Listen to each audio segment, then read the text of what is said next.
read an article once, a couple years back, and said that people with their significant others do not have more than 4 minutes of quality communication in a day.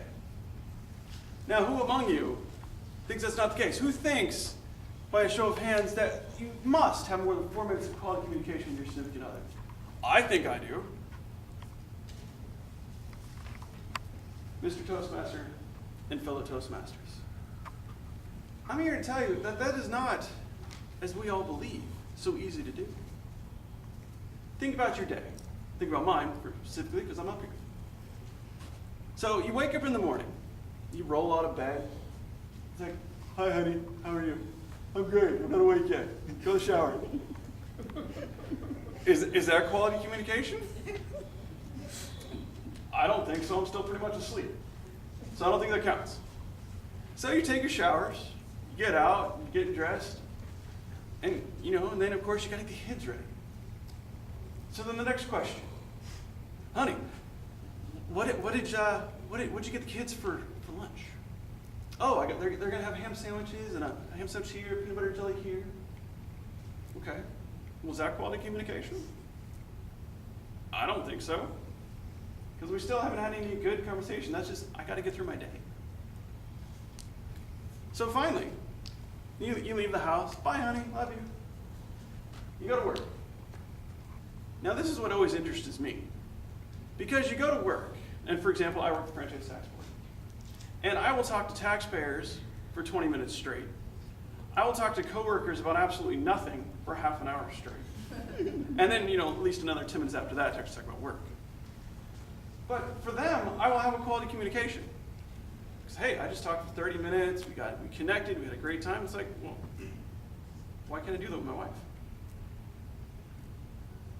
So I just kept thinking through my day. It's like, okay, so I've gone to work.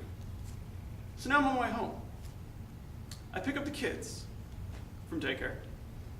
And we're driving home. Hey, Parker, he's my son. How was your day? Oh, it was good, Dad. We played on the playground. I got to go on the slide. It was great. So we can have a couple-minute conversation until he says, Dad, are you done? Because I really want to watch How to Train Your Dragon 2. So with him, I actually get a few minutes of quality conversation. You can talk about our days a little bit, see what's going on, see all these playthings that I'd love to play on instead of actually working. But then you get home. I work 10, I don't know about the rest of you, but I work 10-hour days. So I'm pretty much brain dead when I get home. So I get home, and I'm like, all right, I'm ready to take a seat, ready to kick off the shoes. And I am ready for dinner. Well, the question there, at least when our parents were around, or still are around actually, they didn't have TV sitting at the kitchen table. You'd actually have a family dinner. And in that family dinner, you would have communication. Now what do we have at dinners? We have The Big Bang Theory, which I'm wearing in my socks for anybody who can't see. These are Big Bang Theory socks. So that's what we have at dinner. We sit around the TV, we watch TV, and we let our sitcoms and our dramas have our good communication. Because we know it's like the wife, she's over there. She's sitting on the other side of the couch, eat dinner, we're both too tired to actually talk. So now I made it all the way through dinner, and I don't think I've had less than 1 minute of quality communication with my wife. And that's just, it's crazy. You think, man, I gotta have had more than that.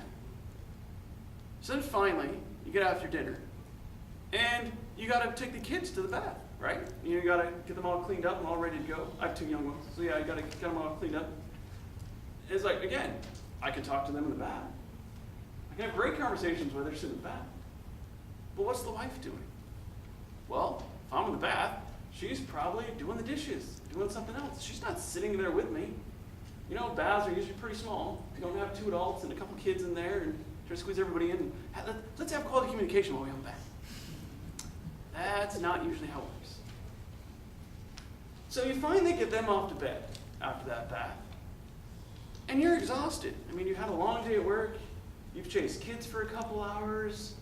You've had that dinner, and it always feels after a hard day's of work like you had the turkey dinner because you are freaking exhausted.